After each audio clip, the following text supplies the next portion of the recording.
Chapter 5. Specialized Knowledge. Personal Experiences or Observations. The fourth step toward riches. There are two kinds of knowledge. One is general. The other is specialized. General knowledge, no matter how great in quantity or variety it may be, is of but little use in the accumulation of money. The faculties of the great universities possess, in the aggregate, practically every form of general knowledge known to civilization. Most of the professors have but little or no money. They specialize on teaching knowledge, but they do not specialize on the organization or the use of knowledge. Knowledge will not attract money unless it is organized and intelligently directed through practical plans of action to the definite end of accumulation of money.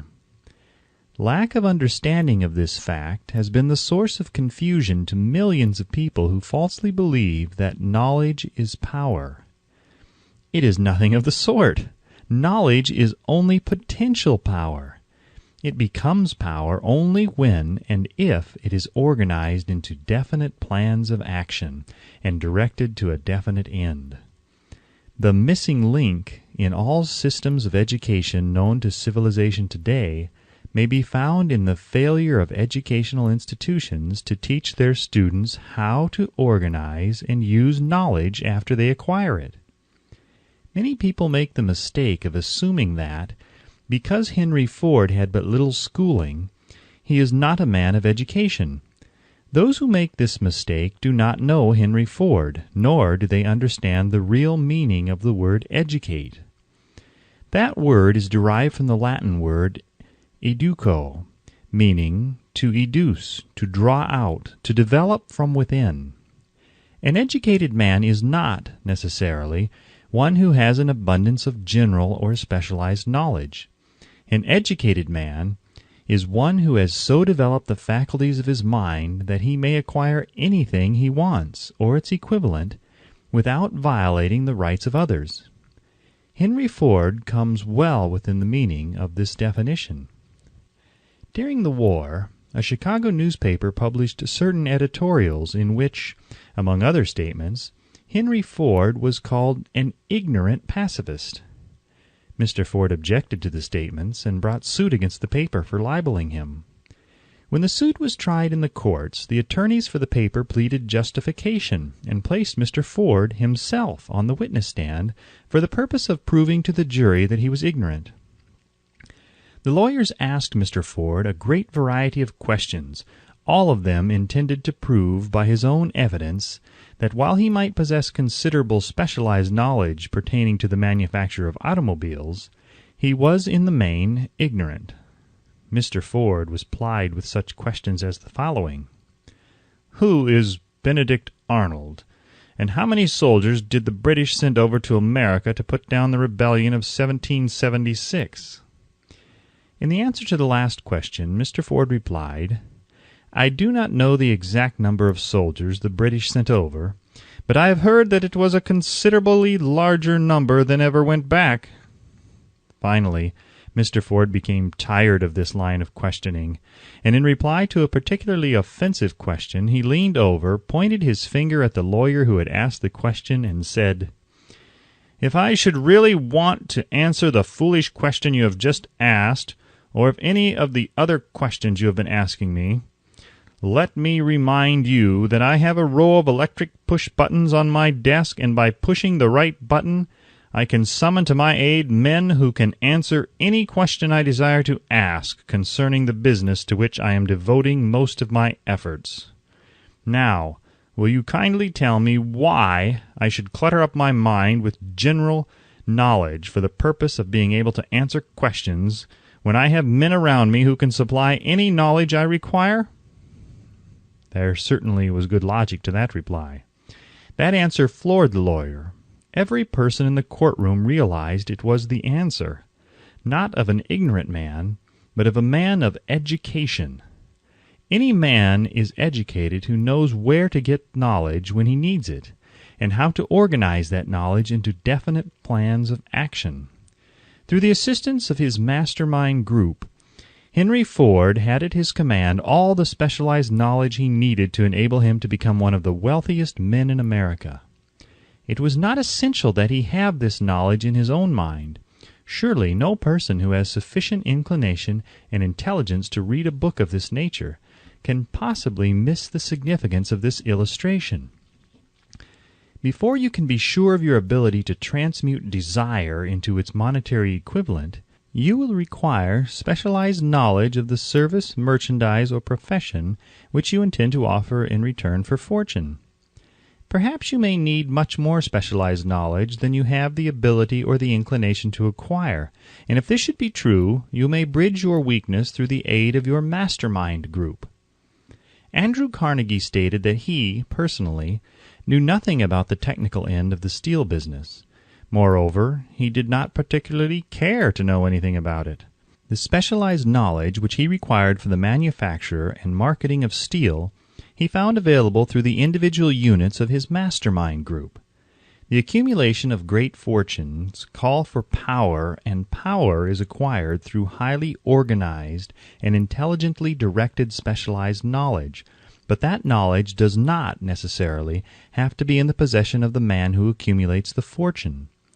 The preceding paragraph should give hope and encouragement to the man with ambition to accumulate a fortune who has not possessed himself of the necessary education to supply such specialized knowledge as he may require.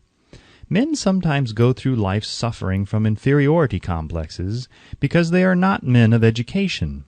The man who can organize and direct a mastermind group of men who possess knowledge useful in the accumulation of money is just as much a man of education as any man in the group.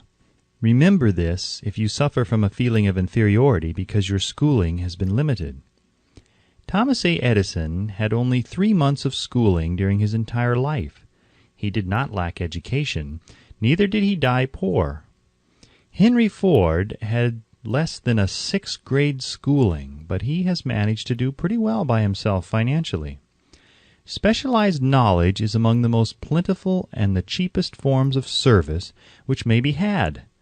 If you doubt this, consult the payroll at any university. It pays to know how to purchase knowledge. First of all, decide the sort of specialized knowledge you require and the purpose for which it is needed. To a large extent, your major purpose in life, the goal toward which you are working, will help determine what knowledge you need. With this question settled, your next move requires that you have accurate information concerning dependable sources of knowledge. The more important of these are A. One's own experience and education. B. Experience and education available through cooperation of others, Mastermind Alliance. C. Colleges and universities. D.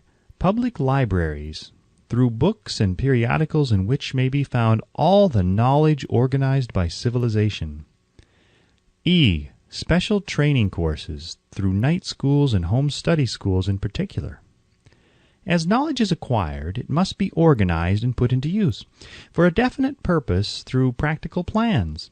Knowledge has no value except that which can be gained from its application toward some worthy end.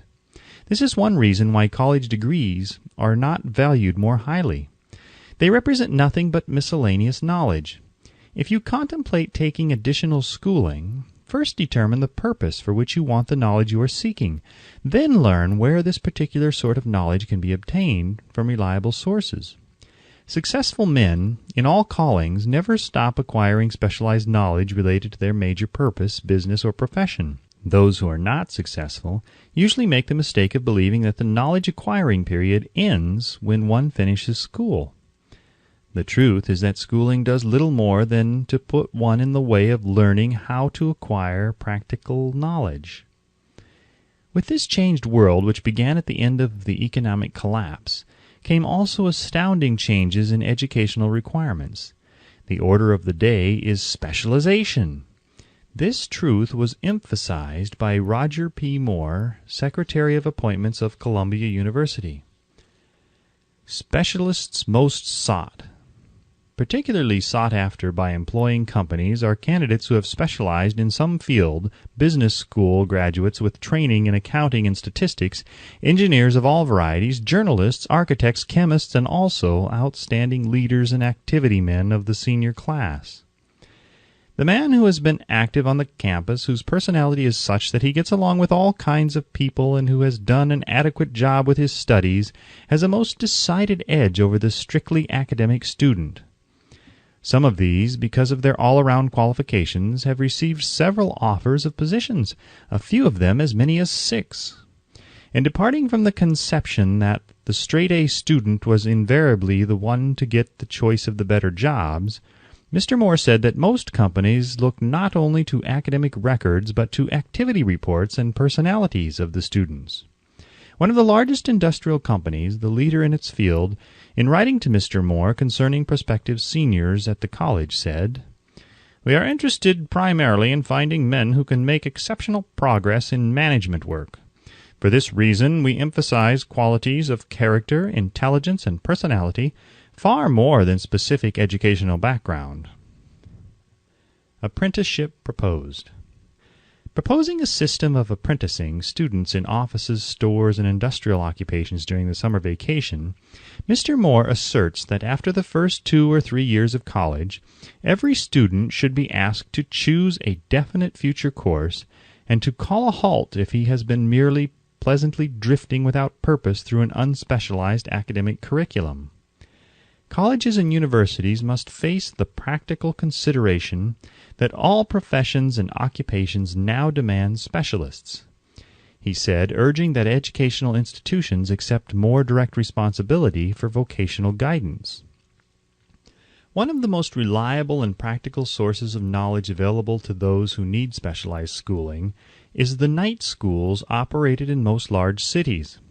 The correspondence schools give specialized training anywhere the U.S. mails go, on all subjects that can be taught by the extension method. One advantage of home study training is the flexibility of the study program, which permits one to study during spare time. Another stupendous advantage of home study training, if the school is carefully chosen, is the fact that most courses offered by home study schools carry with them generous privileges of consultation, which can be of priceless value to those needing specialized knowledge.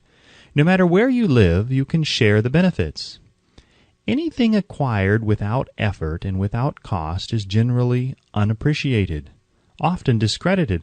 Perhaps this is why we get so little from our marvelous opportunity in public schools. The self-discipline one receives from a definite program of specialized study makes up to some extent for the wasted opportunity when knowledge was available without cost. Correspondence schools are highly organized business institutions. Their tuition fees are so low that they are forced to insist upon prompt payments. Being asked to pay, whether the student makes good grades or poor, has the effect of causing one to follow through with the course when he would otherwise drop it. The correspondence schools have not stressed this point sufficiently, for the truth is that their collection departments constitute the very finest sort of training on decision, promptness, action, and the habit of finishing that which one begins. I learned this from experience more than 25 years ago. I enrolled for a home study course in advertising. After completing 8 or 10 lessons, I stopped studying, but the school did not stop sending me bills. Moreover, it insisted upon payment whether I kept up my studies or not.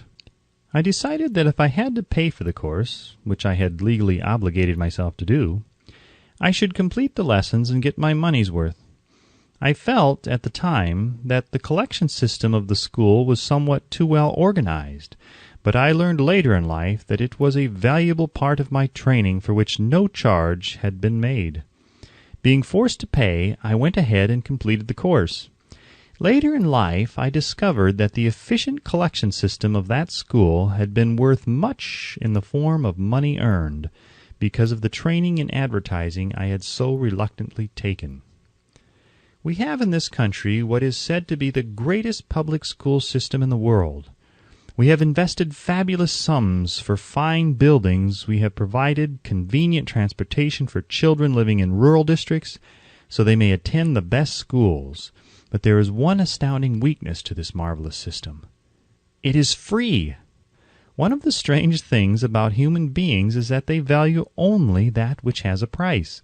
The free schools of America and the free public libraries do not impress people because they are free.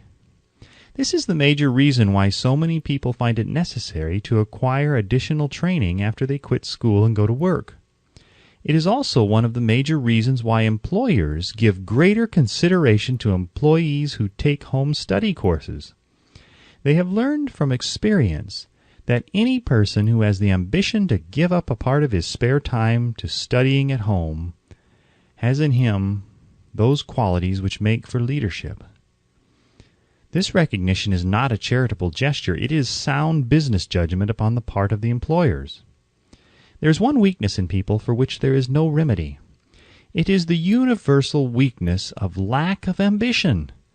Persons, especially salaried people, who schedule their spare time to provide for home study seldom remain at the bottom very long. Their action opens the way for the upward climb, removes many obstacles from their path, and gains the friendly interest of those who have the power to put them in the way of opportunity. The home study method of training is especially suited to the needs of employed people who find, after leaving school, that they must acquire additional specialized knowledge but cannot spare the time to go back to school. The changed economic conditions prevailing since the Depression have made it necessary for thousands of people to find additional or new sources of income. For the majority of these, the solution to their problem may be found only by acquiring specialized knowledge. Many will be forced to change their occupations entirely. When a merchant finds that a certain line of merchandise is not selling, he usually supplants it with another that is in demand. The person whose business is that of marketing personal services must also be an efficient merchant. If his services do not bring adequate returns in one occupation, he must change to another, where broader opportunities are available. Stuart Austin Weir prepared himself as a construction engineer and followed this line of work until the Depression limited his market to where it did not give him the income he required. He took inventory of himself, decided to change his profession to law, went back to school, and took special courses by which he prepared himself as a corporation lawyer. Despite the fact that the Depression had not ended, he completed his training, passed the bar examination, and quickly built a lucrative law practice in Dallas, Texas. In fact, he is turning away clients. Just to keep the records straight and to anticipate the alibis of those who will say, "I couldn't go to school because I have a family to support," or "I'm too old," I will add the information that Mr. Weir was past 40 and married when he went back to school.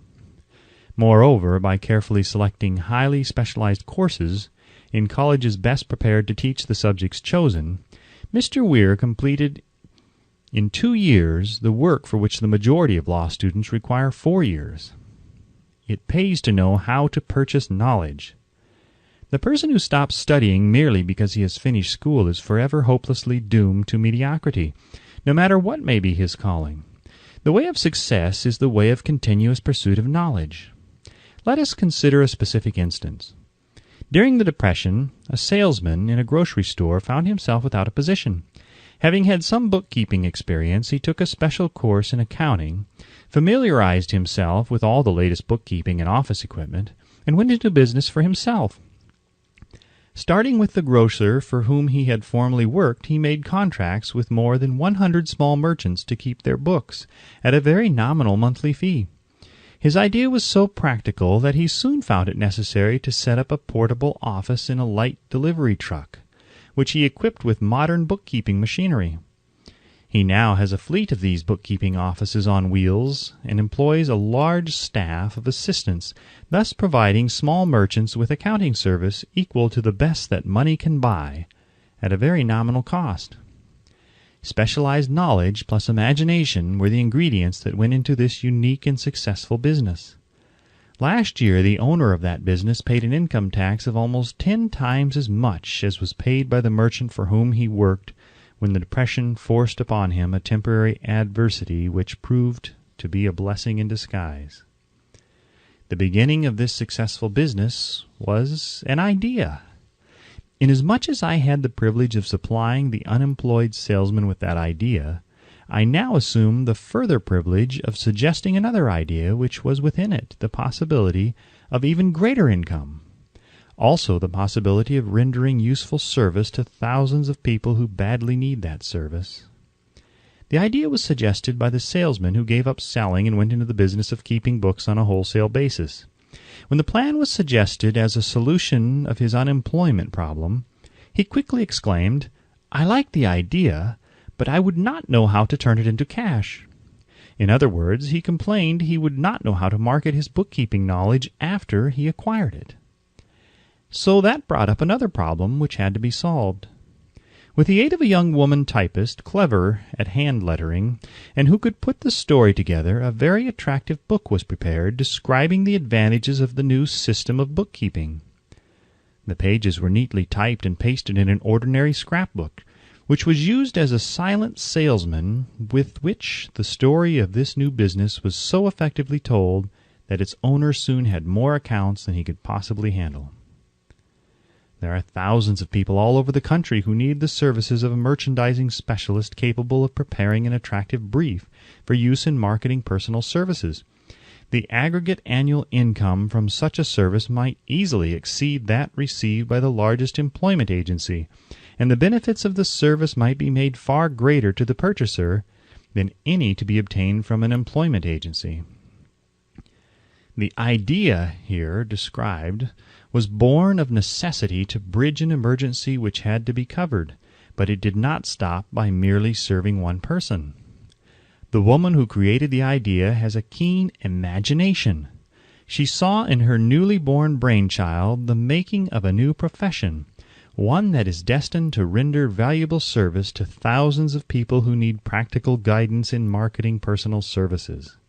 Spurred to action by the instantaneous success of her first prepared plan to market personal services, this energetic woman turned next to the solution of a familiar problem for her son, who had just finished college, but had been totally unable to find a market for his services.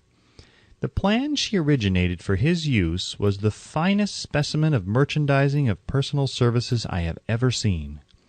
When the plan book had been completed, it contained nearly 50 pages of beautifully typed, properly organized information, telling the story of her son's native ability, schooling, personal experiences, and a great variety of other information too extensive for description. The plan book also contained a complete description of the position her son desired, together with a marvelous word picture of the exact plan he would use in filling the position. The preparation of the plan book required several weeks' labor, during which time its creator sent her son to the public library almost daily to procure data needed in selling his services to best advantage.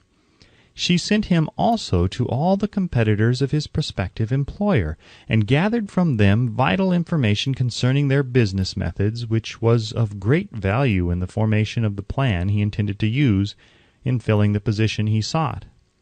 When the plan had been finished, it contained more than half a dozen very fine suggestions for the use and benefit of the prospective employer. The suggestions were put into use by the company. One may be inclined to ask, why go to all this trouble to secure a job? The answer is straight to the point. Also, it is dramatic, because it deals with a subject which assumes the proportion of a tragedy with millions of men and women whose sole source of income is personal services. The answer is, doing a thing well never is trouble. The plan, prepared by this woman for the benefit of her son, helped him get the job for which he applied at the first interview at a salary fixed by himself. Moreover, and this too is important, the position did not require the young man to start at the bottom. He began as a junior executive at an executive's salary. Why go to all this trouble, do you ask? Well, for one thing, the planned presentation of this young man's application for a position clipped off no less than 10 years of time he would have required to get to where he began, had he started at the bottom and worked his way up. The idea of starting at the bottom and working one's way up may appear to be sound, but the major objection to it is this: too many of those who begin at the bottom never manage to lift their heads high enough to be seen by opportunity, so they remain at the bottom. It should be remembered also that the outlook from the bottom is not very bright or encouraging. It has a tendency to kill off ambition. We call it getting into a rut, which means that we accept our fate because we form the habit of daily routine, a habit that finally becomes so strong we cease to try to throw it off. And that is another reason why it pays to start 1 or 2 steps above the bottom. By so doing, one forms the habit of looking around, of observing how others get ahead, of seeing opportunity, and of embracing it without hesitation. Dan Halpin is a splendid example of what I mean. During his college days, he was manager of the famous 1930 National Championship Notre Dame football team when it was under the direction of the late Knute Rockne.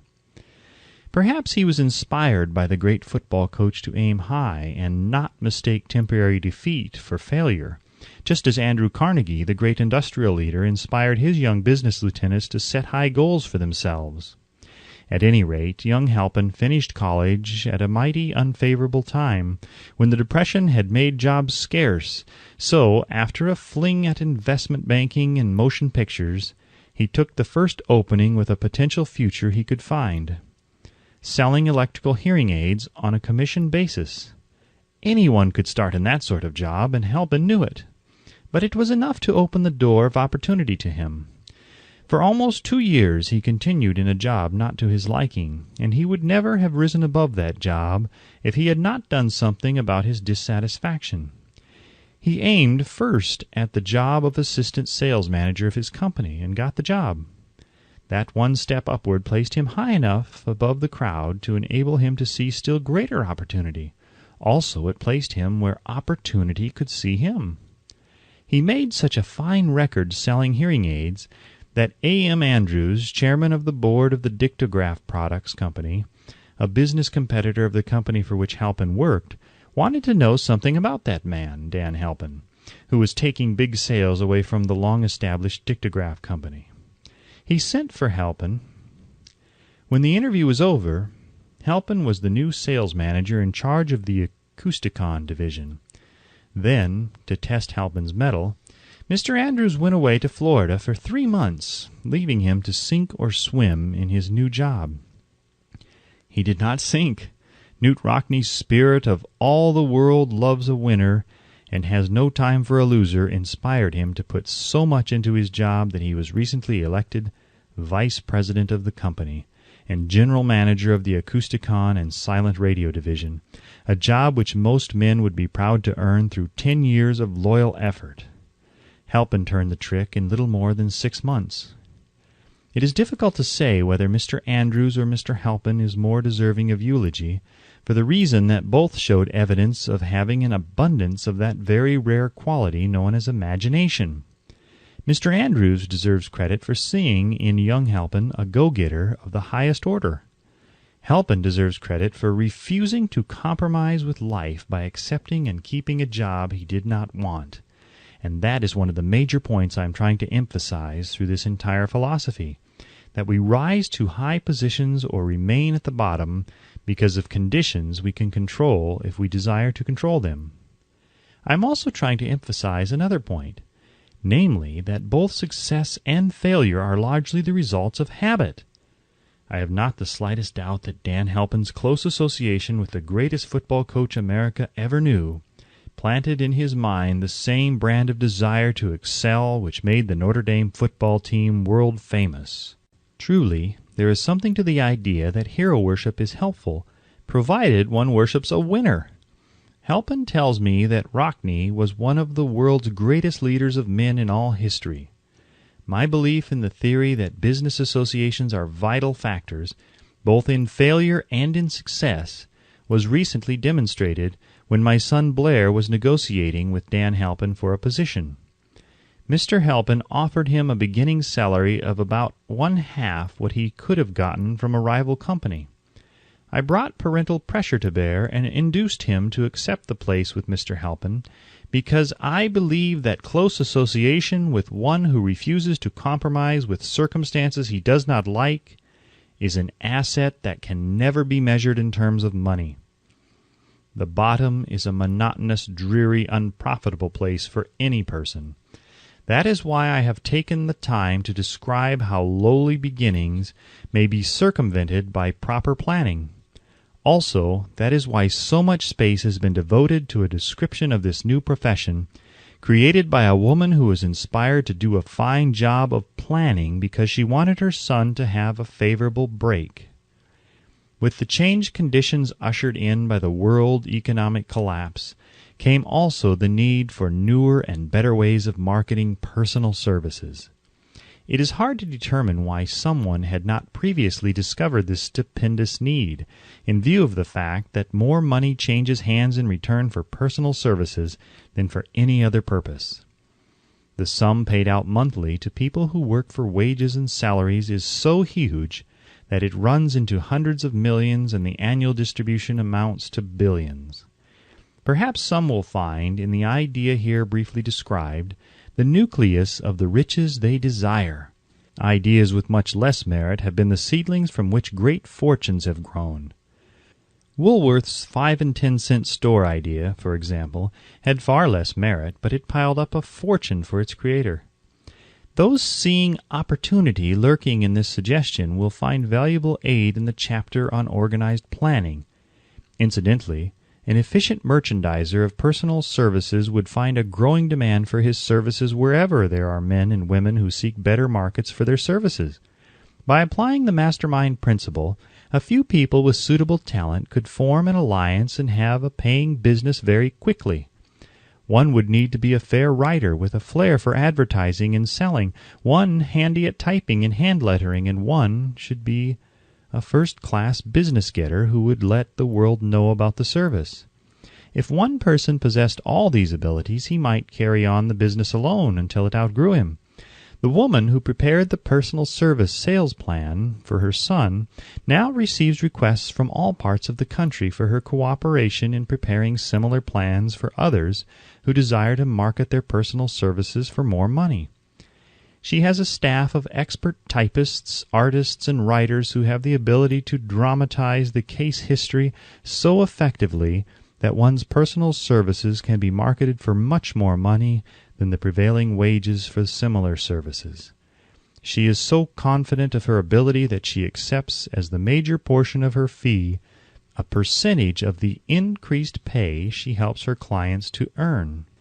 It must not be supposed that her plan merely consists of clever salesmanship, by which she helps men and women to demand and receive more money for the same services they formerly sold for less pay.